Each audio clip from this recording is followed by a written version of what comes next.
name is Jolette Query, and my dance name is Flojo on the hip hop side. I've been dancing for over 20 years, and I probably started dancing probably like around 4 or 5 years old in the kitchen, and then learning videos, Michael Jackson, Janet Jackson, putting on concerts in my house until finally I said I need to take a class. I worked with a couple of different dance programs in Hartford. I did the cultural dance troupe of the West Indies. I did Hartford Ballet. I did Hartford Conservatory. So I kind of bounced around with a lot of different things. And then I danced with my friends in the neighborhood, because the thing about it was I couldn't find classes that were hip hop based. So a lot of it was just me trying different dance styles, trying to find exactly where my niche was. Then eventually, by the time I got to high school, I auditioned for Greater Hartford Academy of the Arts. Didn't know what that was. Didn't know that. And that's Old School Academy. Old School Academy. For those that don't know. Wentzville Avenue. The Funeral Home Academy. Funeral Home Academy. Yes, indeed. There was about 15 of us in the dance class, in the dance program. Yep. So that was pretty much where I actually learned about the history of dance and ballet versus modern dance, and that I could actually make a career out of this. So that's pretty much where I fell in love with dance at a different standpoint, where I said, okay, I actually want to be a teacher. So learning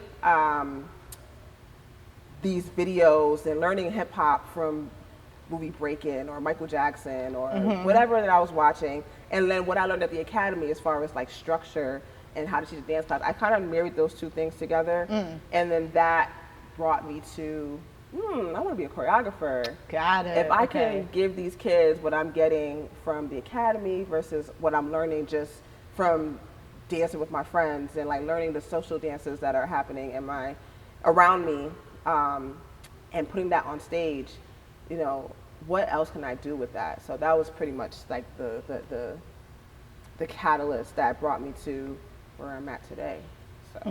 So who were some of the teachers at the academy and at some of these different ensembles? I didn't realize, I also didn't realize how long cultural dance troupe had been around.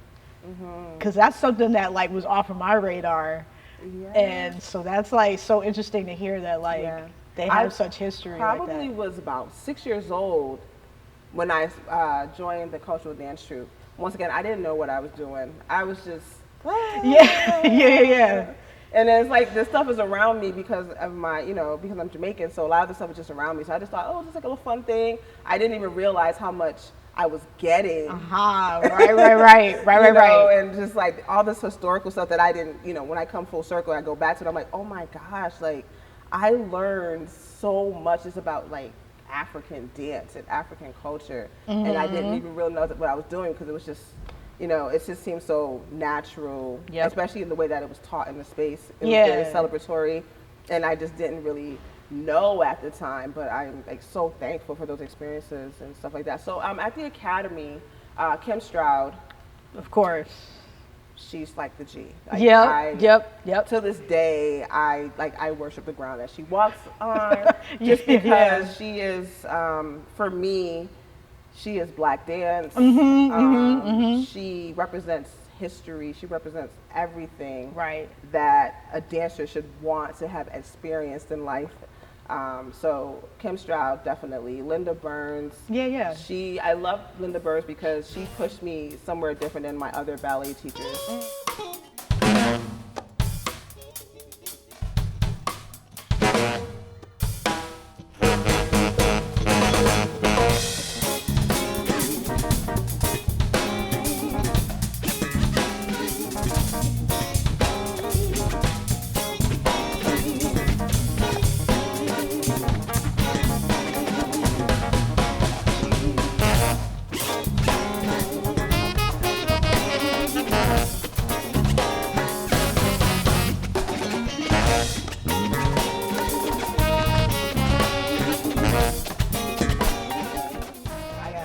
One-on-one attention at GA. Okay, Yes, GAPA.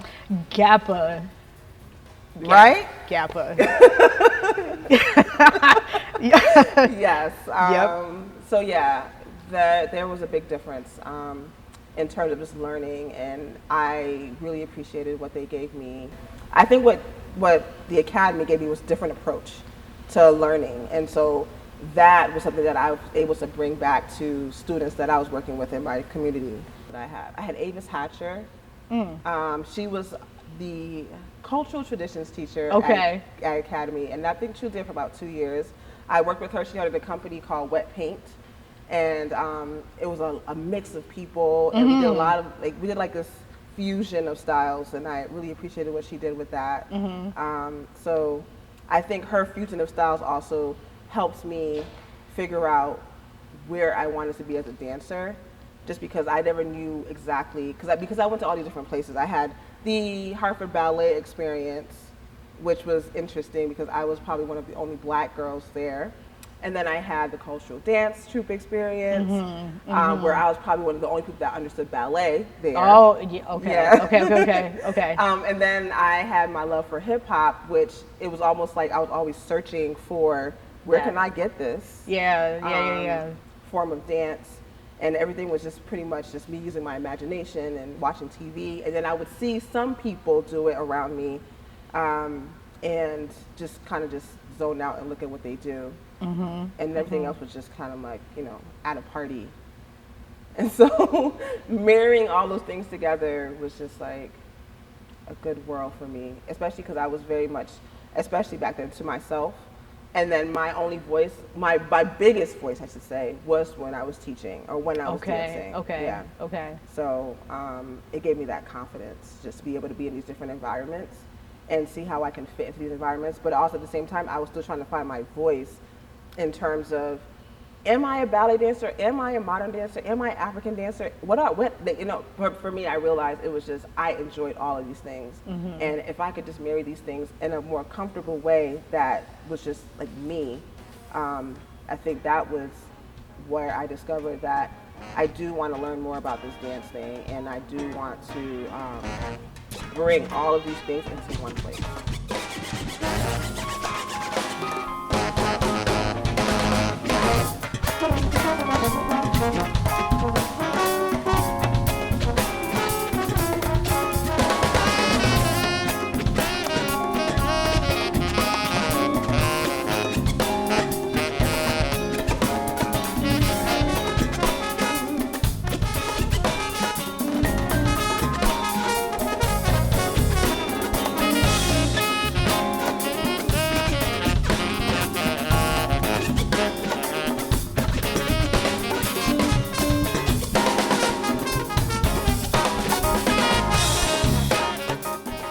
Did they have hip hop teachers like that? No. I was gonna say the first hip hop teacher. I don't remember that. I initially went to Arts Tech to say I want to teach African dance, and then they were like, no, and I was like, fine. and then I was like, who's your African teacher? And they were like, Abdullah Sue. I was like, oh, okay. Okay. I'm not gonna teach African. Got you. But once, I don't know, one day I convinced them to let me teach an African class. And that was like a summer program. Oh, got you. And then they let me teach, and I was like, okay, yay, here we are. Did you always teach summer program, or were you like? I was primarily, I think my first year I taught just hip hop. I would be here like once a week and I would be commuting back and forth. And then the summer program came, and then I think I taught hip hop only, and then they let me teach like an African class. Okay. There was other people there. I mean, Lavette was there, and I'm trying to think who else was there. There was Steve Hankey. I was gonna say, was he around? Hankey, yeah. So they were the other people that were around. I remember initially saying we need more drummers. Yeah. And I would see you at YJO, and I was like, so we could talk about how. So when I first started teaching, I would always walk by the class because I feel like I was teaching drum lessons whenever the African, and I would just walk by, and I would be like, oh, I can do that, and I would just be like, I would just be too quiet about it. And so that was me more so than anything. But I would just be like no, I don't really know how to do this. not true. I remember saying, well, what about Jocelyn? She's a drummer. Because he's always been talking about how we need more drummers. And I remember having that conversation a couple of times. I was like, I'm playing jazz. Right. And I was just doing hip hop. Yeah. But I was like, I want to get in. But I was like, exactly. So I'd be like, yeah, no, I'm playing jazz. I'm playing jazz. But I would like look. I would like look and see the classes. And yeah, that was, when we were talking about yesterday, like how am I, connected to all these people? And then like obviously Artist Collective, but like I feel like CCY was more CCY like, and Greater Hartford Academy. Yeah, a lot of us. Right. Yeah. Right. And like CCY is not Hartford per se. It's not Hartford, but a lot of Hartford teaching artists, a lot of us students, a lot of students. Because it's connected to Academy.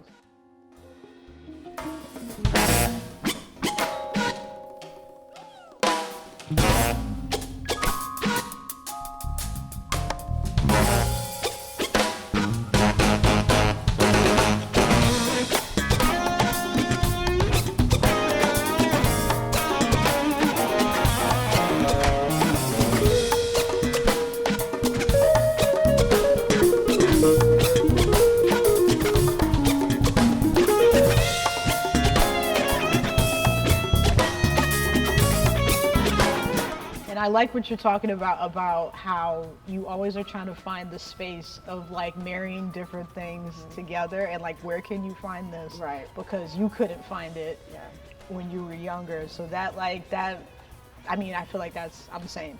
Yeah, right? I'm the same. Yeah, it's like I see that. all these things together, but like no one's doing all of the things together. Everyone separates. Well, there's this lane and there's that lane and there's that lane and there's that lane. So,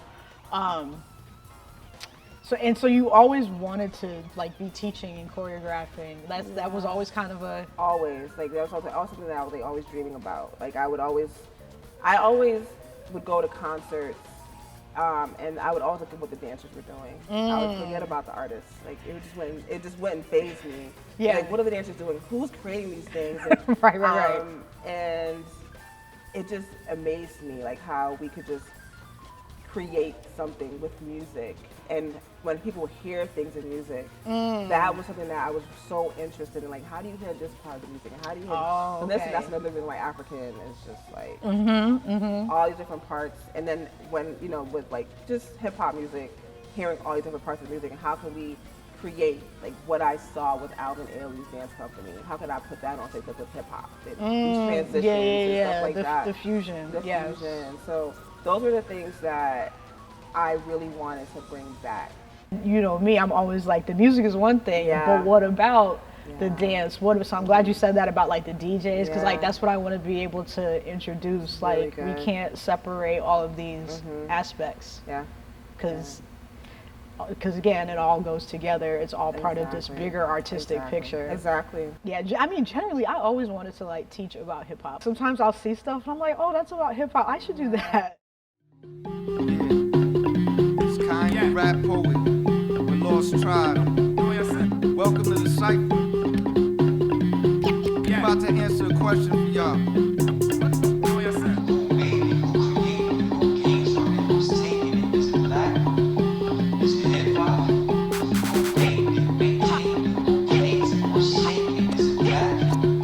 Is it hit? Do it hot? Is it hit? What is black? Do it hot? Cause it's black. Is it hit? What is black? Do it hot? Cause it's black. Is it hit? What is black? Do it hot? Cause it's black. Is it hit? What is black? Do it hot? Cause it's black. Black is a monochrome. Not like other colors in a class all its own. Determines every other color shade. It adorns them. And every color found in white light, it absorbs them. Hip hop's on its own too. It show no one could own. Do scratching, writing, spitting, moving, going through for showing proof. Black is also phenotypes, including features excluded by white lawmakers in the days of taking away human rights, enslaving them and punishing for trying to read or write. Hip hop got its features too, 10 elements, 4 principles that seek to reach and teach the youth. Teachers didn't reach in school. A student get me confused when I told her to ask for help. Instead of totally here don't help. They trying to compete with you. Black is from our people long before they called it Afro-Funk.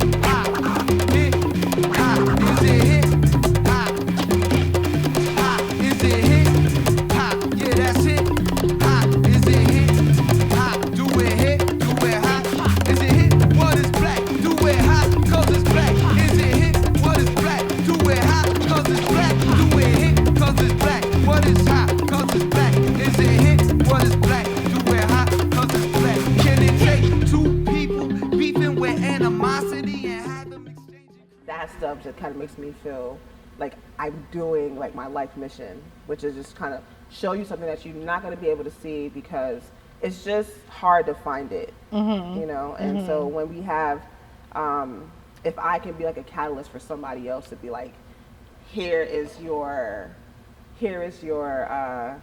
introduction. Here's an eye that you can use. Right. Plant the seed. Plant that seed, and like that's what I live for. You know. Yeah. So transitioning that idea into this particular studio. So how did this kind of come about, and where are you guys at now? If you could talk a little bit about that. So Artist Collective, I worked at Artist Collective and I ended up becoming the director for the dance department for about 4 to 5 years. During that time, I wanted to create a performing company. So I created a performing company. It was called Equilibrium Dance Theater. Right. And it was me saying, okay, now I'm developing these things. I have dancers that understand all these different styles. And how can I just showcase that a little bit more and get into this concert dance world? But I had to get a space. Got you. It was hard trying to figure out space and where to rehearse. And so I applied for a grant at the University of Hartford, and I got the grant, which I didn't know that could happen for me. We started teaching classes, and then younger kids started saying, I want to be in a crew, I want to do this. Okay. And so it organically developed into Studio860. And that was just so that whenever we go out of state, or whenever we represent, we want to be like, we're from 860, we're from Hartford. And I think because Hartford is so small, and we are actually in a really great location. The beauty of Hartford is that we're in between the New York and Boston, and it's so easy for people to come here. It's so easy for us to go to those places as well. Right. And so I think it's a great place to build these connections. We have a lot of resources, and these resources come together effortlessly because we don't have to be like sifting through a big crowd of like people. We all work together, and because we have these like couple of organizations, we always have to like seek each other out, and it's not hard. It's never been hard, you know. And I feel like the voice that we have is just reflective of all the artists that have gone out to other places and came back. Right. You know, there's a lot of us that have gone out, we've experienced these things, and we love what we do, and we love sharing it. So I'm excited. I think at the end of the day, I'm very excited just about working in my art, and I'm excited when everyone else is excited. I'm excited when I see the collaborations happen. I'm very excited because we did work, a lot of us have worked at Artist Collective. A lot of us are from Greater Hartford Academy of the Arts. You kind of touched on like the next generation and how you go about teaching. Yeah. But I want to ask about your daughter and how you feel about like also like what that is. Not only are we teaching this generation, but like you actually, your daughter is part of like what that is. So if you can maybe just like talk about like what that means and like how that's manifested for you. It feels great. I definitely pulled away from saying, hey, you gotta dance. It was something that she just wanted to do ballet. And I was like, you know what, that's what you want to do, that's fine. Then she just eventually started getting into hip hop, and I think it became because she was seeing all these events, and she was seeing me battle, or she was seeing me hosting these events, and so eventually I see her, signing up for battles. I'm like, what are you doing? You know what I mean? Like ballet. Yeah. But when I saw her do it, I was like, this is like this thing that I have in my head where all these styles come together. Okay. And I saw it just kind of come through her, through Crump. And it excites me. It's kind of just like I said, it brings everything full circle for me.